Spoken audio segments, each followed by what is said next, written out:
अस्सलामुअलैकुम सामीन, मैं हूँ राना आबद फ़ारूक और आप देख रहे हैं द राजपूत हिस्ट्री। सामीन, रांगड़ राजपूत, इस पर पहले भी एक वीडियो बन चुकी है।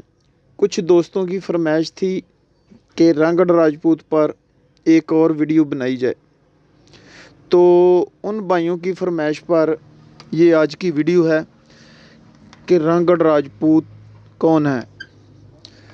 रांगड़ का लफ्ज़ ऐसे राजपूत अफराद के लिए बोला जाता है जिन्होंने इस्लाम कबूल कर लिया हो। नस्लन ये राजपूत कौम से तल्लक़ रखते हैं। इनका मरकज़ रियासत हरियाणा इंडिया से है। आज भी इनकी अक्सरियत मशरक़ी पंजाब में आबाद है। हरियाणा के रांगड़ अब सिंध और पंजाब में भी आबाद हैं, जबकि मगरबी उत्तर प्रदेश यूपी के रांगड़ अभी तक इंडिया में ही बसते चले आ रहे हैं। ये इस्तिलाह रांगड़ बज़ाते ख़ुद रांगड़ कौम अपने लिए कम इस्तेमाल करती है, बल्कि ये लोग अपने आप को मुसलमान राजपूत कहलाना पसंद करते हैं। रांगड़ों में अक्सरियत अपने आप को रो और राना के अलकाब के साथ मुतारफ़ करवाते हैं।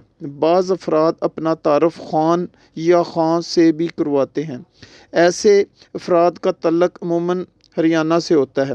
अक्सर घराने अब भी अपनी ही ज़बान में गुफ्तगू करते हैं। ऐसे अफराद जिनका तल्लक़ उत्तर प्रदेश यूपी इंडिया से है खड़ी बोली बोलते हैं, लेकिन जब किसी और कौम से गुफ्तगू करते हों तो साफ़ उर्दू ज़ुबान में बात करते हैं।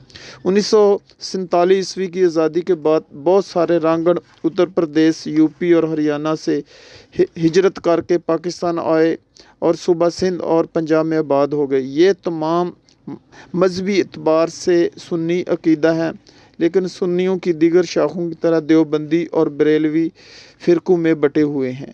उम्मीद है दोस्तों कि आपको ये वीडियो पसंद आई होगी। अगर वीडियो पसंद आए तो कमेंट बॉक्स का इस्तेमाल करें। जज़ाकल्लाह।